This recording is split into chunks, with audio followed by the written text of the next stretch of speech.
Hello friends, जय श्री कृष्णा, राधे राधे। कैसी हैं आप सब? आई होप आप सभी बहुत अच्छी होंगी। तो फ्रेंड्स, आज मुझे एक कमेंट्स आया डीएफ का। डीएफ ने एक क्वेश्चन किया था कि मैम, हम ट्विन फ्लेम जर्नी में हैं तो क्या हम मैरिज कर सकते हैं या नहीं। तो फ्रेंड्स, आज मैं आप सभी डिवाइन फेमिनिन के अंदर एक क्वेश्चन बार बार उठता है, इसका आंसर मैं आपको करती हूँ अपने एक्सपीरियंस से। तो देखिए फ्रेंड्स, डिवाइन फेमिनिन जो होती हैं, अगर आप मैरिज करना चाहती हैं, अगर आप सिर्फ काउंटर पार्ट से मैरिज करना चाहती हैं, डीएम से मैरिज चाहती हैं या फिर किसी सोलमेट से मैरिज चाहती हैं, तो सभी में एक ही शर्त है कि आप उन पर को डिपेंडेंट नहीं रह सकती। अगर आप इंडिपेंडेंट हैं इमोशनली भी और फाइनेंशियली भी, तो आप मैरिज कर सकते हैं, क्योंकि डिवाइन फेमिनिन कभी भी किसी भी पर्सन पे को डिपेंडेंट नहीं रहती। अगर आप अभी को डिपेंडेंट हैं और आप सिर्फ इसलिए मैरिज करना चाहते हो क्योंकि आपके घर के लोग कहते हैं,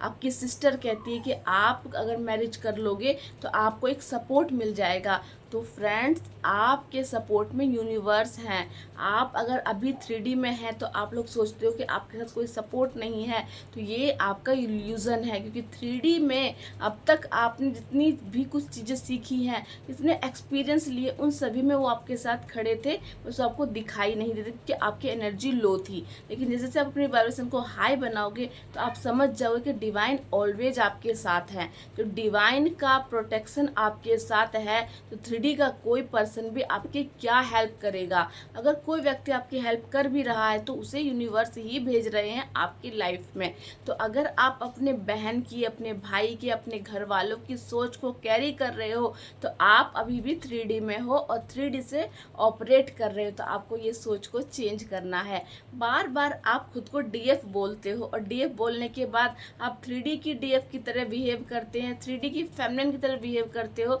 तो यहाँ ये सब नहीं चलेगा। अगर आप उनकी बात को मान के किसी पर्सन से मैरिज करना भी चाहो, तो आपके डिवाइन जब तक ये जर्नी कंप्लीट नहीं होगी, इस जर्नी का मकसद कंप्लीट नहीं होगा, तब तक आप किसी भी व्यक्ति के साथ मैरिज करना भी चाहोगे, पहली बात होगी नहीं, दूसरा होगी तो वो कार्मिक बन जाएगा और आपकी लाइफ को और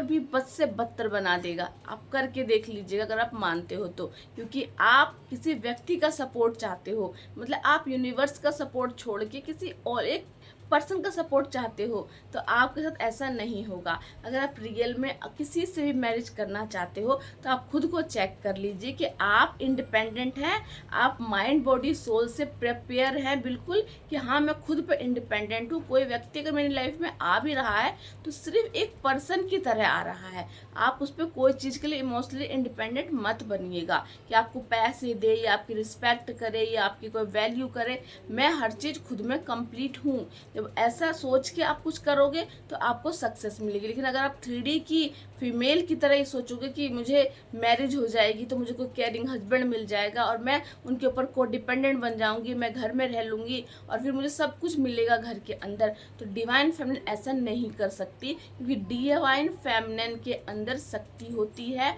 उनके अंदर की ऊर्जा उन्हें कभी भी किसी की सपोर्टर बनने नहीं देती कि कोई और उनका सपोर्ट करे,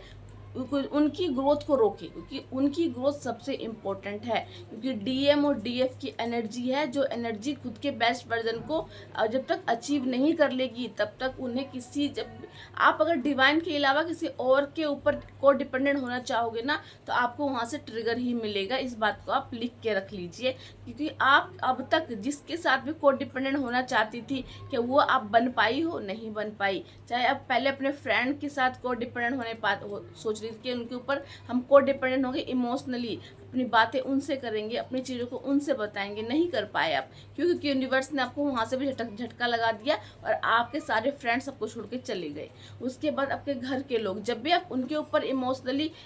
को डिपेंडेंट होना चाहते हो तो एकदम से वहाँ से आपको ट्रिगर मिल जाता है और आप वहाँ झटका लगता है, आप फिर से आप डिवाइन के पास आ जाते हो। इसीलिए अगर आप सोचते हो कि आप मैरिज किसी से कर लोगे और वहाँ से आपको लव और केयरिंग नेचर मिल जाएगा, तो ऐसा नहीं होगा, क्योंकि डिवाइन नहीं चाहते कि आप अपने फुल फॉर्म में आने की बजाय आप किसी और के ऊपर जाके बेचारी और एक बेचारी अबला नारी बन जाए, क्योंकि आप अबला नारी हैं ही नहीं। लेकिन ये सब चीज़ों में बहुत समय लगता है, इसीलिए आप लोगों की सोच को कैरी करते हैं। आपको इस सोच को कैरी नहीं करना है, अपने बेस्ट वर्जन में बनना है और अपने अंदर जो भी चेंजेस आप करना चाहते हैं उस पर ध्यान दीजिए, इनर वर्क कीजिए और लोगों की बातों पे ध्यान मत दीजिए, क्योंकि वो सोच उनकी है, क्योंकि उनके माइंड में वो सोच उनके पेरेंट्स ने डाली है और उनके पेरेंट्स के माइंड में ये बात उनके पेरेंट्स ने डाली है। इसीलिए तो बोला जाता है कि आपको डीएनए हीलिंग भी करनी होती है, आपको एंसेस्टर हीलिंग भी करनी होती है, आपको खुद को ट्रांसफॉर्म आपको जड़ों के साथ करनी होती है, कि जो भी गलत परंपरा आपकी परंपराएं चलती आ रही है, आपके घर के लोगों से लेके आपके दादा दादी नाना नानी से लेके, वो सारी चीज़ों को आपको चेंज करना होता है। क्योंकि आप चेंज करोगे तो देखिएगा कैसे आपके आसपास की चीज़ें भी चेंज होने लगेंगी। लेकिन अगर आप उनको फॉलो करने लगोगे तो फिर आप में उनमें क्या अंतर है, आपको उनको समझाना चाहिए और आप उनसे समझ जाते हो और फिर क्वेश्चन करते हो क्या हम भी ये कर सकते हैं। क्यों नहीं कर सकते, कर सकते हो, लेकिन सिर्फ उसको एक पर्सन समझिएगा, को डिपेंडेंट मत होइएगा, क्योंकि और सब हो सकती हैं, उनका कर्मा होता है, लेकिन जो डीएफ जो होती हैं उनका कोई कर्मा इस तरह का नहीं होता कि वो को डिपेंडेंट बने। क्योंकि आपने हमेशा सुना है कि जिस भी डीएफ के साथ ऐसा होता है, या तो उनका डिवोर्स हो जाता है, या फिर उनका सेपरेशन हो जाता है, या फिर उनकी आपस में बनती नहीं है, या कार्मिक बहुत ही पेन देता है। क्योंकि अगर आप ये सब चीज़ों को कैरी नहीं करना चाहते हो, जर्नी पे फोकस कीजिए, खुद से सेल्फ लव कीजिए और खुद को ही इंडिपेंडेंट समझिए और खुद को ही अपना सब कुछ समझिए, अपना दोस्त, अपना हर चीज़ को गाइड करने, क्योंकि आपके यूनिवर्स चाहते हैं कि आप पहले खुद को इम्पोर्टेंट दें, क्योंकि आपकी सोल डिवाइन सोल है।